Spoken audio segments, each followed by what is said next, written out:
ঝাড়খণ্ডের হাজারিবাগের পান্তিত্রি জঙ্গলে যৌথ বাহিনীর সঙ্গে সংঘর্ষে নিকেশ 3 মাওবাদী। গোপন সূত্রে মাওবাদীদের উপস্থিতির খবর পেয়ে সোমবার ভোরে অভিযানে নামে কোবরা ব্যাটালিয়ন, গিরিডি পুলিশ এবং হাজারিবাগ পুলিশের যৌথ বাহিনী, যার মধ্যে সহদেব সোরেনের মাথার দাম ছিল 1 কোটি টাকা। ঝাড়খণ্ডের হাজারিবাগের বনাঞ্চলে 209 কোবরা এবং পুলিশ বাহিনী একটি অভিযান পরিচালনা করে। পুলিশ সূত্রে জানা গেছে, সেনা ও মাওবাদীদের মধ্যে গুলির বিনিময়ে সংঘর্ষে সেনারা 3 মাওবাদীকে হত্যা করে। এই ঘটনায় সেনাদের কোনো আহত হওয়ার খবর পাওয়া যায়নি এবং এলাকায় তল্লাশি জারি। নিহত মাওবাদীরা হলেন সহদেব সোরেন, মাওবাদী কেন্দ্রীয় কমিটির সদস্য ছিলেন। পুলিশ তার মাথার দাম 1 কোটি টাকা পুরস্কার ঘোষণা করেছিল। সংঘর্ষে নিহত অন্য 2 মাওবাদী স্পেশাল এরিয়া কমিটির সদস্য রঘুনাথ হেমব্রম, যার মাথার দাম 25 লক্ষ টাকা, এবং আঞ্চলিক কমিটির সদস্য বীর সেন গঞ্জুর, মাথার দাম ছিল 10 লক্ষ টাকা। নিহত মাওবাদী নেতাদের কাছ থেকে পুলিশ 3টি AK-47 রাইফেল উদ্ধার করেছে। सूचना मिला था, उसी बेसिस पर ऑपरेशन हमने लॉन्च किए थे। उसमें कोबरा बटालियन का टीम और जो अपना झारखंड पुलिस का टीम शामिल थी।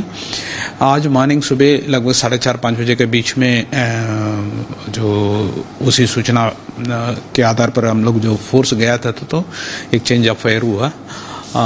उसके पश्चात जो सर्च अभियान के दौरान ये पाया गया है कि 3 साव बरामद हुआ है। उसमें 3 साव में एक को तो पहचान हुआ है, सहदेव सोरेन है जो सेंट्रल कमेटी मेंबर हैं, और एक है रघुनाथ हेम्ब्रम है, वो सैक सदस्य हैं, स्पेशल एरिया कमेटी का सदस्य हैं, और एक है राम केलावन है, ये जोनल कमेटी मेंबर है। ये तीनों का लाश बरामद हुआ है और 3 AK-47 बरामद हुआ है। इसी ऑपरेशन से हमारा झारखंड में जो बोकारो और पारसनाथ, जो जुमरा और लुगु पहाड़ क्षेत्र पोखरा में, और जो पारसनाथ का जो गिरिडीह जिला का पारसनाथ क्षेत्र में जो नक्सली हैं, सभी समाप्त हो चुका है। आज का दिन में कोई भी नक्सल उधर बचा नहीं है। हम लोग ये मान सकते हैं कि वो क्षेत्र फ्री फ्रॉम नक्सली है।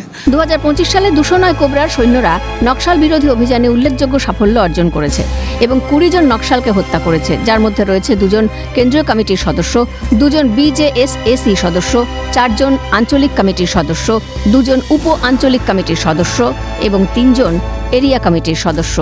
এছাড়াও আরও অনেক কুখ্যাত নকশাল। পাশাপাশি ইউনিটটি একজন SZCM, একজন ACM এবং একজন ক্যাডার সহ 3 জন নকশালকে গ্রেফতার করেছে। সৈন্যদের এই পদক্ষেপ বাকি নকশালদের মধ্যে আতঙ্ক ছড়িয়েছে। 209 কোবরার সৈন্যরা অভিযানের সময় 32টি অত্যাধুনিক স্বয়ংক্রিয় অস্ত্র, 345 কেজি বিস্ফোরক, 88টি ডেটোনেটর, 2500টি তাজা গোলা বারুদ এবং প্রচুর পরিমাণে যুদ্ধ সামগ্রী উদ্ধার করেছে। ইউনিটটি 18টি নকশাল আস্তানা এবং 39টি বাংকার ধ্বংস করেছে, যা নকশালদের এক চূড়ান্ত আঘাত দিয়েছে এবং তাদের অপারেশনাল এবং সাংগঠনিক ক্ষমতাকে ক্ষতিগ্রস্ত করেছে। গত কয়েক বছরে দেশের বিভিন্ন অংশেই প্রভাব কমেছে মাওবাদীদের। নিরাপত্তা বাহিনীর একের পর এক অভিযানে কোণঠাসা তারা। প্রসঙ্গত, কেন্দ্রীয় স্বরাষ্ট্রমন্ত্রী অমিত শাহ চলতি বছরের শুরুতে মাওবাদ মুক্ত দেশ ঘোষণা করেন।